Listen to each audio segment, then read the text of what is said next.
Hey guys, how's it going? Welcome to my video. All right, I just want to give you guys a quick fix if you guys are in this situation.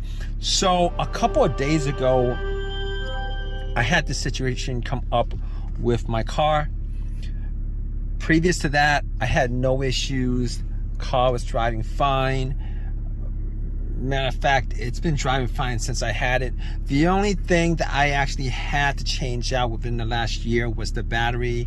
Other than that, I really had no issues whatsoever. So I was driving all day, went into supermarket, got some cherry ice cream. Love cherry ice cream. Got like 2 tubs of it, came out and was all ready to go home and have some good old ice cream in the hot summer, and it cranked, but it wouldn't start. Cranked it wouldn't start.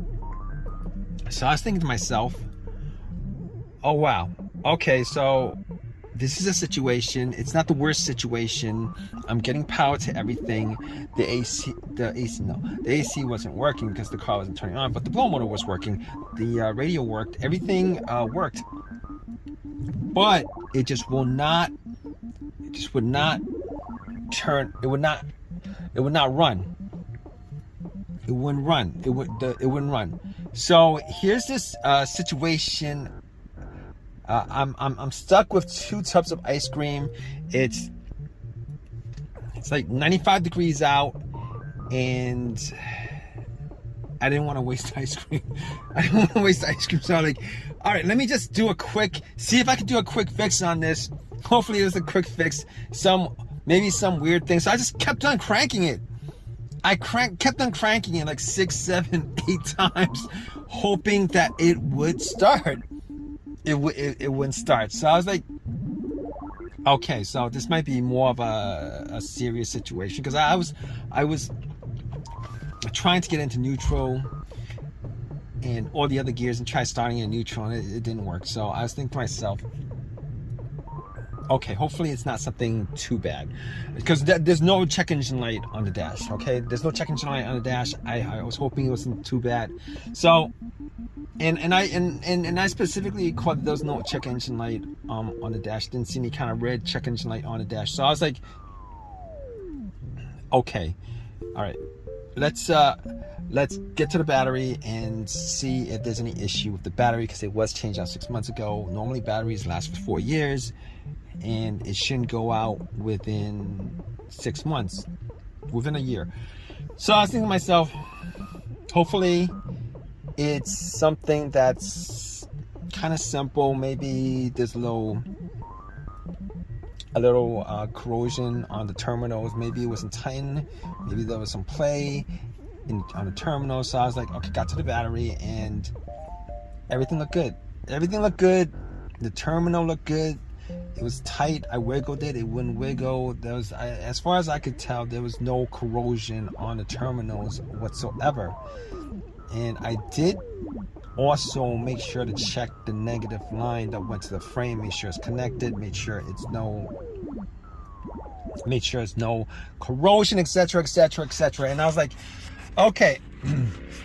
Now I couldn't be 100% sure that it wasn't the battery. All the cranks that I was hearing were strong cranks. Now normally if the battery's kind of weak, I would hear like a weak crank, but I cranked it up like 8 times, and every single time it seemed to be really strong. So I was like, let me check this out further. Maybe I'll just turn on the lights, the headlights, and see if it's bright. And the headlights were bright. So I was like, here's the problem. All right, the battery seems to be good. Now, obviously at this point, I'm thinking 99% sure it's not the battery, like 99% sure it's not the battery. But I was thinking to myself, what if it could be the battery? You know, because I gotta get this ice cream home. What if it could be the battery? All right, because it's 90 degrees out and there's no AC. All the windows are down. Ice cream's melting. And I'm thinking to myself, all right, I do have a jumper pack. One of those no-codes that I got from Walmart. Like when I had that battery issue, about a year ago. So I hooked it up. It was 75% loaded. Turn it on. Try to start the car. Same thing. Nothing. No. It was a crank. No start. Same strong crank. No start. So I at that point I ruled out the battery 100%. 100%. I ruled it out. So basically, I got back in my car, really hot, and I was thinking, I gotta throw out this ice cream. It's like, I'm like 15 minutes into this hot weather, got ice cream. It's gonna be melted within like 40 minutes. That's what I was thinking, all right? It was pretty soft, So I was like, maybe I should eat this ice cream. Maybe I just eat some of it and then throw some of it. But I'm getting off track right now. But I was thinking to myself, maybe it's the crankshaft, maybe it's the camshaft, maybe it's the mass airflow sensor, maybe it's any of those things with a sensor, and maybe it could be all those things. And I record to myself, you know what? There was no check engine light. I remember looking at the dash. For whatever reason. I remember looking at the dash and I didn't recall a check engine light because I would have noticed it, all right? And if any of those components, the mass airflow sensor, the crankshaft, the camshaft, the throttle position, if any of those sensors, any of those sensors had any issues whatsoever, for the most part, like 99% of the time, if any of those sensors has issues, there's a good chance, 99% of the time, that the check engine light will illuminate or at least blink. Now, I didn't have an OBD2 scanner on me to scan it all the way through, so I don't know that 100% for a fact, but I know that I could probably rule out most of those things. So at that point, I was like, I was sitting in my car. It was hot. I was thinking about calling AAA, and at that point, I was like, let me just eat some ice cream. I ate some ice cream. I filled my stomach up, trying to figure out what could be the cause of it. It could be a bunch of things, but I was going through the most obvious things that it could be. It could be, after ruling out the battery, after ruling out all the sensors, because there was no check engine light, I was thinking, here's what's left. All right, the fuel pump relay, the fuel filter. It's either not getting fuel or it's something electrical, like a blown fuse or blown relay. Now, my next step was I went and checked the fuses and the relays. Now, all the fuses look good. I didn't have a fuse tester on me, but I looked at the fuse box just to make sure nothing looked like it was brownish or burnt or any of that nature, and none of it looked burnt. I didn't smell any kind of burnt coming from it. So I was like, maybe it's the fuel pump. It could be the fuel pump. Maybe it's the fuel pump relay. One of those things may have gone out. So I was thinking, I got back in my car. I actually tried to start my car, trying to listen to see whether there's priming at the fuel pump. Now, funny enough,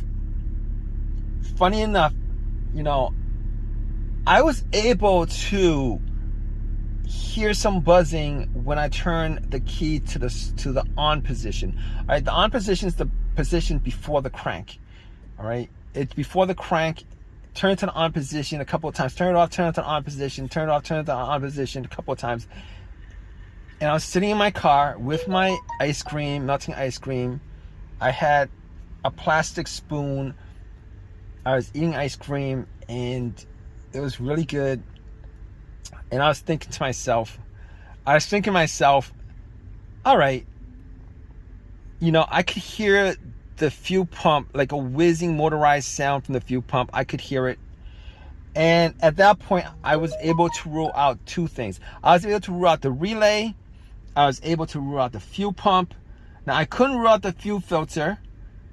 or the fuel injectors, any of that stuff, but there's like a 90% chance that the fuel pump worked, the fuel filter worked, and if there's anything that's causing issues with the fuel delivery into the engine, it would start up and it would die out. It would start up a little bit and would die out. So I was able to rule all those things out.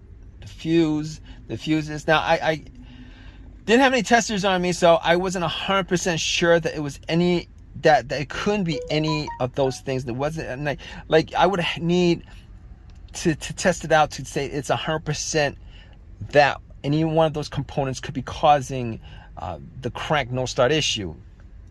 So I was sitting back and eating ice cream. I got to like half a tub left, and I was like, I'm gonna have to throw this out. Probably should call AAA. And then I had like a little bit of an epiphany. I was thinking to myself, you know what? I had this issue maybe 5 years 5 years ago on another vehicle. Ran through a lot of the tests, but had it towed, and funny thing is, it turned out to be nothing more. I spent money on towing at that point, and it turned out that it was something that was pretty simple.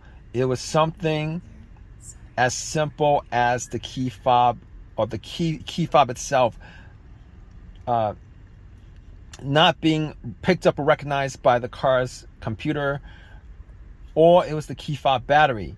Now, I've never changed the key fob battery since I had this car, and I wasn't 100% sure whether it was the key fob battery that could be causing the situation, but there is a chance the key fob battery could be causing the situation, particularly if you rule out all the things that I ruled out. So I can like take you out. So at that point, I was thinking to myself, you know what? I love Postino's. Bottle on Monday and Tuesday. I'm gonna take the key fob battery out, because I can't tell 100% whether that's causing the issue. But I went back into the supermarket.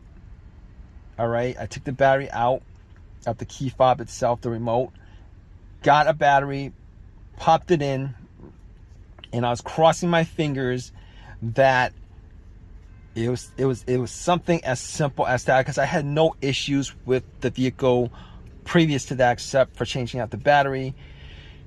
And guess what, guys? Once I got in and tried to start it, it cranked up. It cranked up immediately. It's cranked up ever since. I've had no issues whatsoever since. I've had no issues whatsoever since. It's as simple as that.